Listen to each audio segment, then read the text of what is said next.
Okay, so here's your starter. If you're doing it from scratch, then please pause the video now and answer the questions. If you've already done them and you're going over your mistakes, then please just carry on. So for question 1, you needed to sketch y equals sine x in the range 0 to 360. So remember, a sketch doesn't have to be accurate. It needs to have the rough shape of the graph and then any intersections labelled. So we're going from 0 to 360, so I'm going to go 180, 360. I know the maximum of sine is 1 and the minimum of sine is -1. And then the shape of the sine graph is like that. So there's your sine graph. Well, that's good enough for a sketch. We're now going to use the graph to solve sine x equals 0.7. So remember, with trigonometry, always you find your first solution on the calculator. So hopefully you can see that. I'm going to shift sine 0.7, checking that I'm in degrees mode, which I am. I've pressed the wrong button. 0.7. And my first solution is 44.4 to 1 decimal place. And if we look at the graph of sine, so what we've actually done here is we've gone up 0.7, we've gone along till we've met the curve, and we found that that is 44.4. My next solution is going to be here. Because of the symmetry of the sine curve and the mirror line being down there, this gap is the same as this gap, okay? So that bit is the same as that bit. So to find the second solution, I do 180, take away the first one. So 180 minus the first one gives me 135.6 to 1 decimal place. And then if I look at my sine graph, I can see I want the range 0 to 360. There are no more solutions to that in the range. So that's all I've got for that one. Right, for my second one, I want to solve sine x equals 1 over root 2. So my first solution, exactly the same as before. I need to inverse sine 1 over root 2. And I get 45 degrees. I should have known that, really. Okay, so my first solution is here from the graph. Nearly on top of that one, actually. So it's there. It's in exactly the same way. My second solution, the gap between that is going to be the same as the gap between that. So my second solution is going to be 180 degrees minus the first one, which is 135. And I can see that I'll have one solution there, and there will be no other solutions in the range. Okay? If the range carried on, I'd get my other solutions by adding or subtracting 360 to both of them, but it doesn't. So that's the end of that. Okay, second question then. It says, let me fold that down. Sketch y equals cos x in the range 0 to 3 pi. Hopefully you can see that. So this time I've got an unusual range. Remember, our normal range is pi to 2 pi, but I'm adding on an extra segment here, so up to 3 pi. So I have my intersections. I will have get up to 1, down to -1. And the cos graph is a translation of the sine graph. Remember, it goes like this. And then because I've got my extra section, my extra half of the graph, it's also going to go down like that. Okay, so that will be my cos graph in the range 0 to 3 pi. Then going to solve cos x equals 0.5. The first thing I'm going to have to do is change my calculator into radians, which I've done.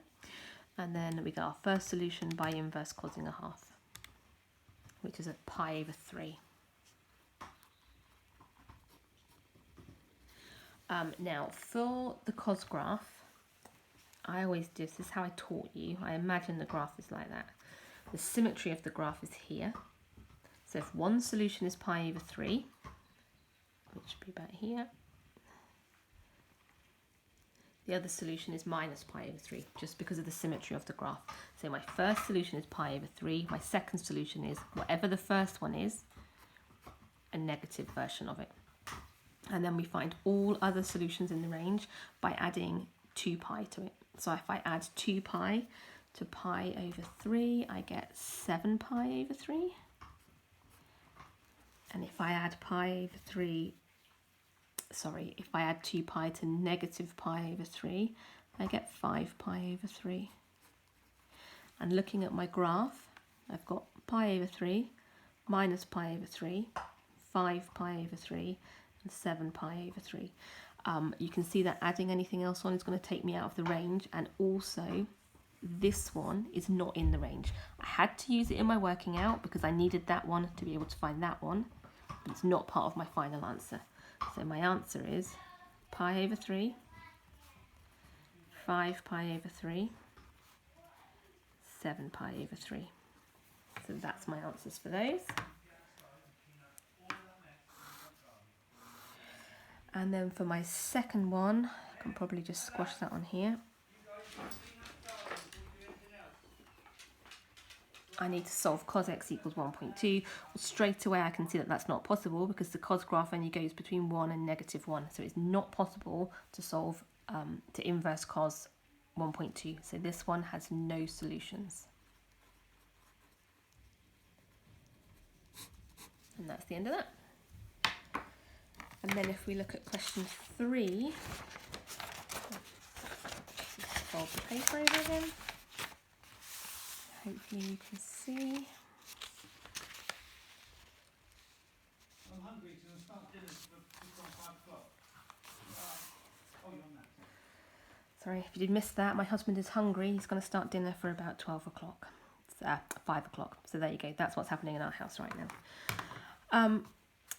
So for this one, this is a quadratic. Doesn't look like it, but it is. You can tell it is because it's got a quadratic power, a single power, and you need to remember your trigonometrical identities. So you need to remember that sine squared x plus cos squared x equals 1, which means cos squared x, if I rearrange this, cos squared x is equal to 1 minus sine squared x. And this is the identity that I'm going to be using to make this into a quadratic that I can solve. Please ignore this at the bottom. Right, so I know that cos squared x is 1 minus sine squared x, so I can swap 2 cos squared x for 2 1 minus sine squared x plus 5 sine x minus 1.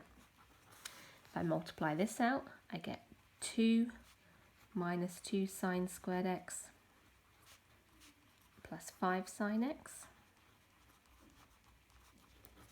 If I simplify this, I get negative 2 sine squared x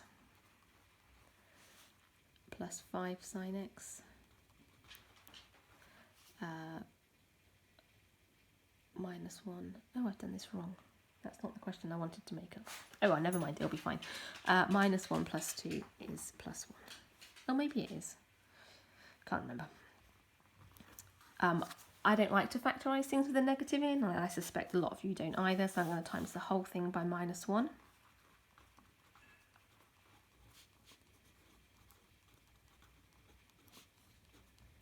And then I'm going to try and factorise it. So I'm going to need to have 2 sine x and sine x. That will give me my 2 sine squared x is there. My only choice is 1 and minus 1 for these. So if I put, no, it's not going to work. What have I done here? Oh well, never mind, we'll carry on. Minus 5, so that's not going to work. So instead, let's use our calculator. So we are going to be solving an equation. It's a polynomial equation of degree 2. I've got 2 x or squared terms, not x squared, but squared terms. I've got negative 5x terms, and I've got negative 1. And my solutions are sine x equals 5 plus root 33 over 4. And sine x equals 5 minus root 33 over 4. Right, straight away we can see from here that we're going to have a positive number on the top greater than 5 divided by 4, which is going to be greater than 1. So this one is going to have no solutions because the sine curve is only defined between 1 and negative 1. So there are going to be no solutions from here. To find my solutions for this one, remember for the sine curve, you find your first solution by using your calculator.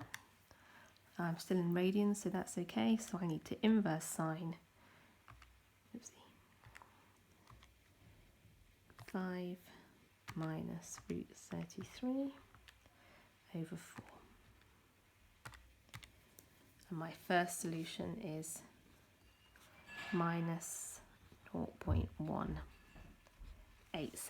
So I found my first, oh, that's not quite on the page, is it? Hopefully you can see that.